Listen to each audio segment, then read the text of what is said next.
Ever catch yourself, like, actually pausing to think about how you think? Hmm. It's kind of strange when you actually say it out loud, but It is, yeah. researchers are finding that this self-reflection thing, this, like, looking inward, might be a really important part of intelligence. Yeah. And not just for us humans, Right. for AI, too. It's a very, like, it's one of those concepts that's both strangely familiar, Yeah. but also kind of Yeah. mind-bending when you actually try to wrap your head around it. Exactly. And that's exactly what we're going to be diving into today. Okay. Self-modeling.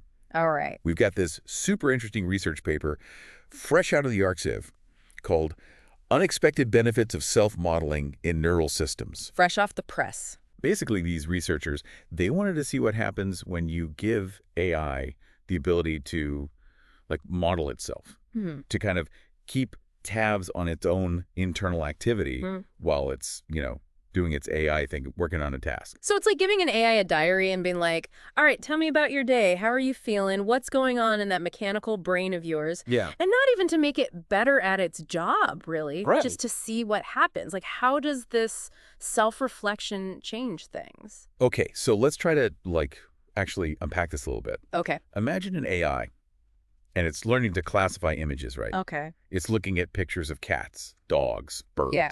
trying to figure out those patterns. The things that make a cat Yes. and a dog. Exactly. Now, imagine that some of these AIs, they've got this side hustle going on. Right. They're not just classifying the images, right? Right. They're also trying to predict their own internal activity as they're doing it. Whoa. It's very meta. Very meta. So they're essentially building like a model of their own thought process Okay. as they go. So it's like the AI's thinking. I mean, if it could think, it would be thinking. Yeah, yeah. Okay, I see this furry creature. It's got these pointy ears. My internal sensors are firing in this particular way. Right. I'm about to classify this as a cat. Exactly. And what the researchers found is that this whole self-modeling side gig, it actually had some really interesting effects Yeah. on the AI's internal workings. Okay, so did it, like, suddenly become this super recognizer of cats? Surprisingly, no. Okay. The AI with the self-modeling thing, they didn't necessarily perform better on the main task, Huh. but, and this is the really cool part, those AIs, they became simpler. Simpler. Yeah, so their internal workings, the way they were representing the information, it all got less complex, less prone to what we call overfitting. Okay, hold on. For those of us who, haven't subscribed to AI Jargon Monthly, what does overfitting even mean? Right, of course. So imagine you're trying to draw a line through a bunch of dots on a graph, right? Okay, yeah. Overfitting is like drawing a line that twists and turns to hit every single dot, even if some of those dots are just random noise. Right. But a simpler line, one that, like, captures the general trend, Yeah. that's actually going to be more useful in the long run. And that's kind of what this self-modeling seemed to do for the AI Interesting. and help them find those more those more robust patterns. So it's not about being smarter, it's about being clearer, Yeah, more elegant, more elegant. more efficient in its thinking. I like it. Yeah, So to measure this simplicity, the researchers looked at a couple of things. right. One of them was something called weight distribution, Oh, okay. which Yeah. sounds like something you do at the gym, Right, exactly. not in an AI lab. Not in an AI lab. Oh. But think of the AI's brain, right? Okay. Like a network of roads Okay. connecting different areas. Some roads are like busy highways, right? Okay. Carrying a lot of traffic. Okay. Those are your strong connections. Mhm. And then you've got other roads that are like the quiet side streets, Right. the back roads. Those are your weak connections. Okay. I got you. And the strength of those connections, those are represented by weights. Well, weights. Okay. So what they found about the weight distribution in the self-modeling AI Yeah, were all their roads superhighways? actually kind of the opposite.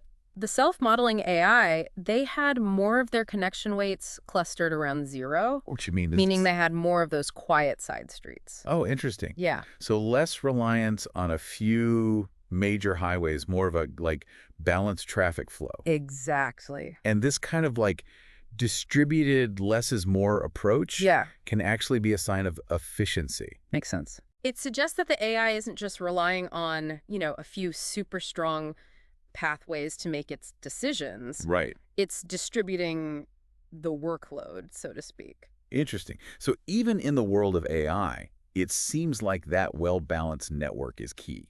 Yeah, it seems to be.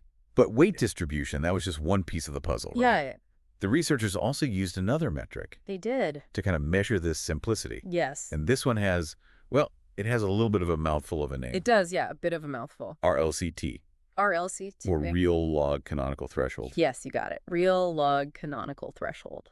But don't worry. Yeah, We'll bring it down. we'll break it down, make it nice and simple for everyone. Yeah. So RLCT. It does sound a bit like something you'd find on like a periodic table of AI jargon. It does, doesn't it? Yeah. So what does this mysterious RLCT actually tell us about the AI? So essentially, RLCT is a measure of how much a system avoids overfitting. Okay, so back to our graph analogy. Right. Back to the dots. Hi, RLCT. That's the twisty, turny line. Exactly. Trying to hit every single dot, even the noise. Yeah. It's overfitting to the data. Okay. It's finding patterns that aren't really there. Right.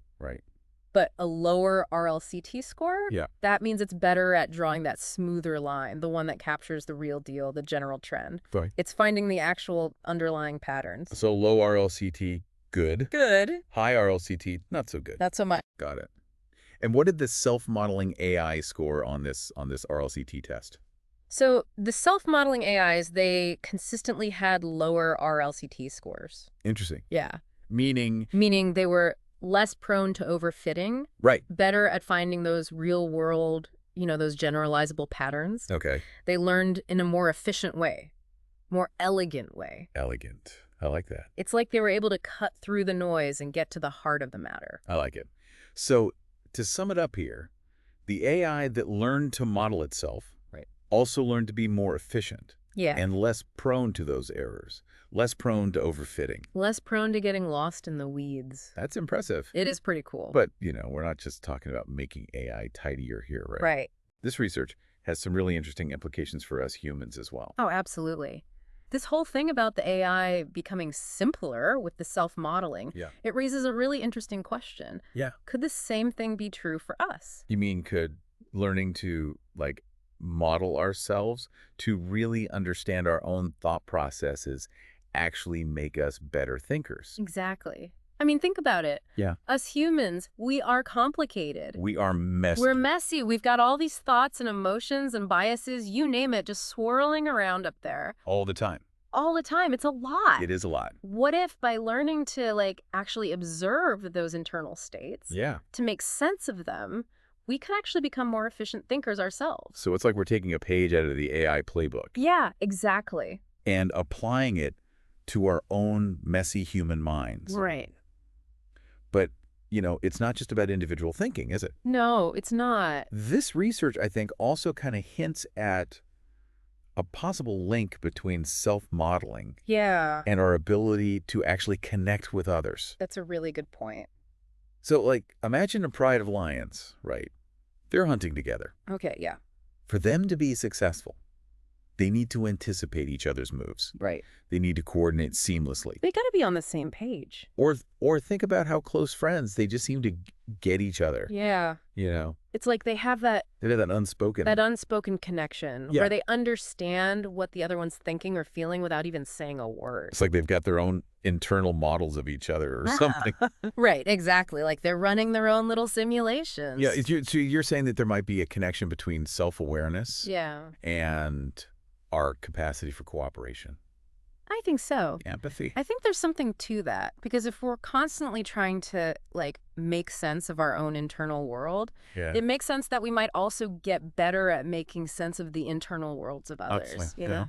Oh, that's a beautiful thought. It is. It's a really cool idea. It suggests that this inward journey of self-discovery, Yeah. it might actually be a key to unlocking deeper, more meaningful connections with the people around us. And it goes even deeper than that. Deeper than that. Okay. Because this research, it also kind of touches on one of the biggest mysteries of all. Which is? Consciousness. Consciousness. Okay, now we're really going deep. How does this self-modeling thing, how does it relate to something as big and mysterious as consciousness? Well, it kind of starts with this idea that self-modeling, it might lead to simpler, more understandable internal states. Okay. And what the researchers are proposing here, and it's a pretty provocative thought, is that it could be that very process of simplification, right? Of Yeah. making our own minds more readable, not just to others, but to ourselves. Right. That's what allows for this kind of self-awareness to emerge. So it's not just that we have thoughts and feelings, Right. but it's that we can like step back and we can observe them. Yeah. We can make sense of them. Make sense of the chaos. But we can even share them with other people. Yeah, communicate them in a way In a way that actually like makes sense. that lands, right? Yeah. It's almost like our minds become more like those well-organized AIs we were talking about before. Yeah, finding those simpler explanations, those more elegant solutions. Exactly. And that clarity, that transparency, maybe that's like a fundamental building block of consciousness itself. Yeah, it's a fascinating idea, and it makes you think, it makes you think about the power of self-reflection. It really does. It's like this research is suggesting that by understanding ourselves better, Yeah. understanding our motivations, our biases, the way we see the world, it could make us not just better thinkers, Right. but, better collaborators, Yeah. Yeah. better communicators, Absolutely. and maybe even more conscious, We're caught. more present in our lives. It's like this whole inner journey, this self-discovery thing. Yeah. It's not just some self-indulgent thing. Right. It's actually like deeply, deeply intertwined with our ability to connect with the world around us. I love that. Yeah. It's a good reminder that sometimes those big discoveries about the universe out there, they start with that deep dive into the universe within. Well said. So, listeners, I hope you enjoyed this deep dive. Yeah. I hope it gave you some food for thought. Lots to think about. What are your experiences with self-reflection? Have you found that by understanding yourself better, you understand others better? It's a question worth asking. It is. It's a question worth asking. Ah. So, until next time, keep those minds curious.